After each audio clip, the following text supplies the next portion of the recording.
So you've heard about ICT and you want to know a little bit more about it, right? You've heard all of these terminologies floating around the internet, but it seems like a foreign language and it seems very complicated. In this video, I'm going to break down essentially what ICT concepts are and really deliver it in simple terms. I promise by the end of this video, you will have a much clearer understanding to ICT concepts.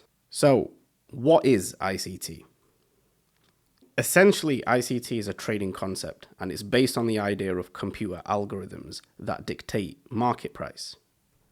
But the books teach us that the markets move on buying and selling pressure, right?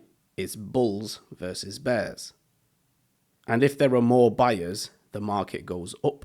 And if there are more sellers, the market goes down. We're taught that the market makers flood money into the markets by pressing buttons. And although that used to be the case, this isn't how it works anymore. You see, since the dawn of AI and the advancement of technology, it became more efficient to run the market on computer programs, or AI. And this is done in the form of algorithms. Now, I know this is a controversial subject, especially in the trading community, but it should be of no surprise that the largest industry in the world is controlled by algorithms. Pretty much every sector that you can think of in every industry, there are some form of algorithms working behind the scenes. Social media, for example. This video that you're watching is only being delivered to your feed through an algorithm based on your interests and previous videos that you have watched, right? So what is an algorithm? Well, to put it simply, it is a series of inputs that are put inside of a computer program, which then translates that information to an output. So what does the algorithm do? Well, its main purpose is really to manipulate price. And it does this to induce liquidity into the marketplace, right? It does this by playing on human psychology and emotion. Now, this is very important because understanding human behavior and the characteristics that we possess within the marketplace is an essential part of how the algorithm was coded. You see, it was coded based on emotions such as fear, greed, FOMO, and impulsiveness, with greed being the biggest factor in my opinion. And this is exactly why trade psychology plays such a huge part of any trader's career. When you understand that the markets have been programmed based on human psychology, it puts you at a psychological advantage because you know that there is manipulation in these markets that feed on human emotion, since they have been coded that way. But how does the actual algorithm move price? So to keep it as simple as possible, we have, in this case, input 1 and input 2. This data is sent to a computer where a series of computations takes place that relays an output, right? Now, specific to these markets, in our case, we are looking at two inputs, which is time and price. These data points undergo a series of computations which forms a macro. Now, a macro will take the inputs of time and price and specifies how those inputs are mapped to a specific output. In our case, the macros will determine where price is going to reprice to. There's only two things it will reprice to: an inefficiency or a high or an old low. So what is an inefficiency? Well, if we take this example over here, we can see that we have a 3-candle formation. From this wick low to this wick high, we have price delivery here, which is all one-sided. This is sell-side delivery. Now, this is inefficient price delivery, and thus is called a fair value gap, or in this case, a SIBI, a sell-side imbalance, buy-side inefficiency. Now, the reason this is known as a fair value gap or a sell-side imbalance is because the algorithm is coded on principles of fair value, and these parameters must be met in order for the algorithm to remain efficient. So what do I mean by that? Well, if sell-side delivery is offered through this candle, the algorithm will need to reprice to offer buy-side back through this range, right? Inside of the wicks, we have both buying and selling, this back and forth, up and down movement. However, in between the wicks, this is all sell-side delivery. The algorithm will reprice back through this range in order to deliver efficient price delivery. When price moves away from this area, this range now becomes balance, and we call this a balanced price range. And fair value has now been offered inside of this range. So why highs and lows? Well, in this example, we have a consolidation. You can see the highs of these two candles. These are referred to as equal highs, or in retail terms, these will be a double top, right? Now, the books teach us to place our stops above these equal highs, and below the market, we have these equal lows.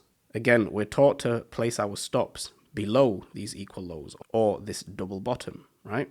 Well, what the algorithm is doing here is it's engineering liquidity above the market and below the market in the form of buy stops and sell stops. The algorithm will reprice to levels of liquidity where smart money are able to pair those orders. Now, I am planning on doing a whole separate video for this, so click the subscribe button and hit that notification bell. You don't want to miss that one. So let's discuss our first input, price. Now, a candlestick will give us a wealth of information, and there are specific parts of the candlestick that we want to pay attention to. These parts are going to be the open, the high, the low, the close, and the midpoint of a candle. I generally use the midpoint of the body, but there are conditions where we can use the whole wick to wick. Now, each of these levels are going to give us specific price levels. Now, these levels are specific data points. Once price has been printed, the algorithm will refer back to these data points and will utilize this information when creating a macro. Now, obviously, these data points will be based on the y-axis, since price moves up and down, right? The second input that we have is time. Now, since price is on the y-axis, time will be across the bottom on the x-axis. So how does this all fit together? In this example, we have a higher time frame trend which is bullish, so we are expecting higher prices. We have an old high to the left of the chart where buy-side liquidity resides above. That level will have its own specific data point, in this case 1.2150. We have seen price travel higher, sweeping above that old high. We then see price consolidate, engineering liquidity above the consolidation and below the consolidation. Since the algorithm has met its objective by repricing above this old high, the algorithm has now gone into a consolidation waiting for another instruction. This instruction will come inside of a time window. Since we have swept the buy-side liquidity above this old high, inside of the range, we have an area of inefficiency. So from this candle's low to this candle's high, we have only buy-side delivery offered through this range. Once the time window opens, price drops lower, sweeping the sell stops below the consolidation and rebalancing this inefficiency. Again, if you are familiar with my work, I often use the analogy killing two birds with one stone. Since we have liquidity residing below these lows, and we have an area of inefficiency below the market, this is going to be a strong draw for the algorithm to reprice to. Price has now dropped into a data point of 1.1050. Once this data point has been hit, we now have an alignment of time and price. This allows for a macro to form, where we have both variables of time and price aligning, allowing the macro to send instructions to the algorithm to reprice higher. The market will then reprice higher back above the consolidation where we had our buy-side liquidity resting.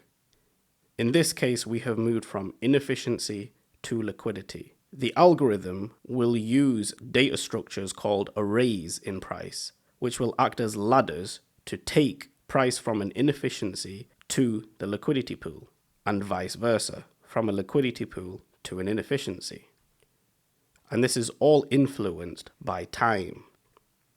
So what are arrays and which time windows? Now, this will be taught in future lessons in more detail, but for the meantime, I have created a free ebook which explains the different type of arrays and time windows that the market operates within. This is a fantastic resource for anybody who's new to ICT, so I strongly recommend that you download that. I'll leave a link in the description, and hopefully I will catch you again in the next video. Thank you for watching.